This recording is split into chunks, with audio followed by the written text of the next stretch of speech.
I'm Susan Titkemeyer with the Marion Public Library, and I've been reading Never Saw Me Coming by Tanya Smith.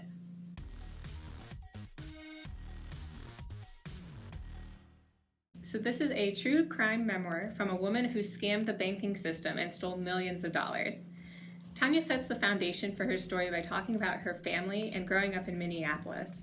She describes her parents and family in a loving and respectful way. Her parents were doing the best they could to raise their kids, encouraging Tanya and her siblings to do well in school, stressing the importance of education and hard work. And Tanya mentions her dad introducing her and her siblings to famous and more wealthy people and involving her and her siblings in the family business of running the Capri Theater in Minneapolis. This book reads almost like a gossip column in some parts because she's name-dropping celebrities that she's met throughout her life, especially when working at her father's theater.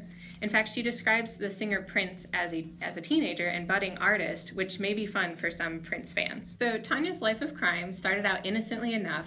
While she was growing up, Tanya had a crush on Michael Jackson, and at age 13, she figures out how to get various celebrity phone numbers by calling the directory assistants and getting transferred enough times through the telephone company that employees started to think that her phone number looked like an internal company number.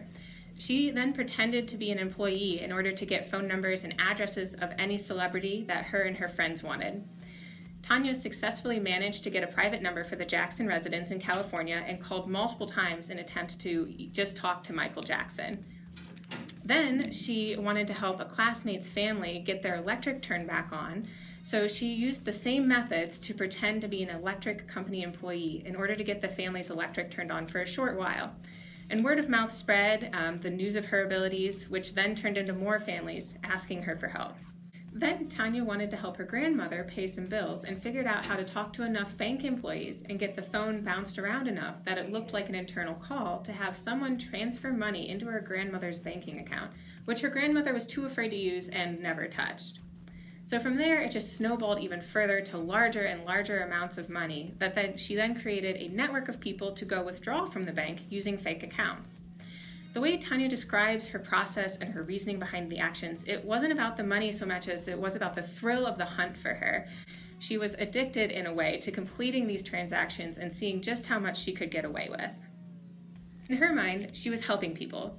By giving her runners a cut of the money, she was helping out people who were struggling financially, and she mentions periodically throughout the book that while she did keep a good bit of that money herself, she did donate a lot of it to organizations in her community anonymously.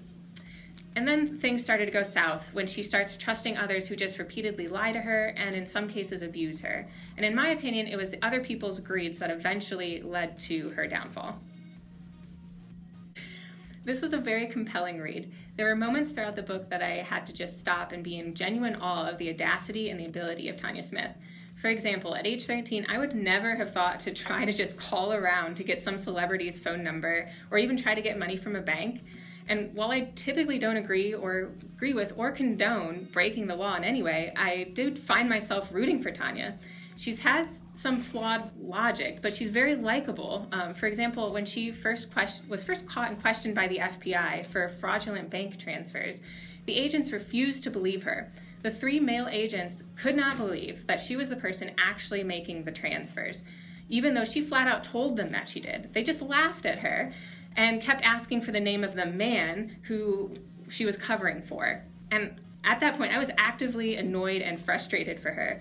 Like, yeah, you go girl, you show them what you can do, and you prove them wrong. And of course she did. She went on to fraudulently take millions of dollars from the banking system before finally getting caught.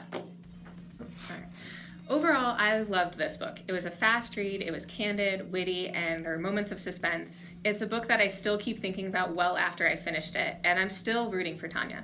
She's served her time in prison, and now I hope that she's living a good, honest lifestyle.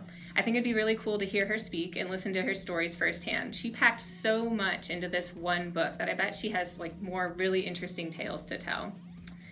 This book was published in August of 2024, and already Universal Pictures has picked up the rights to this memoir to make it a movie adaptation. So that'll be interesting to look forward to. And as a read-alikes, there are 2. The first one is Diamond Doris by Doris Payne, which is available as an ebook in our collection. And there, the culprit and larger-than-life personality behind jewel heists that remained unsolved for years shares her story, describing how a young black woman from West Virginia pulled off a diamond pulled off diamond robberies, and used nuns to break out of prison. The second read-alike is The Con Queen of Hollywood by Scott C. Johnson.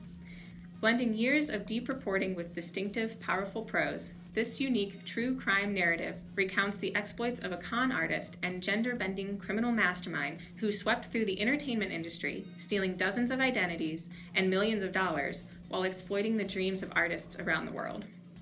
Thank you for watching. You can find these books and more at the Marion Public Library, and tell us what you've been reading in the comments.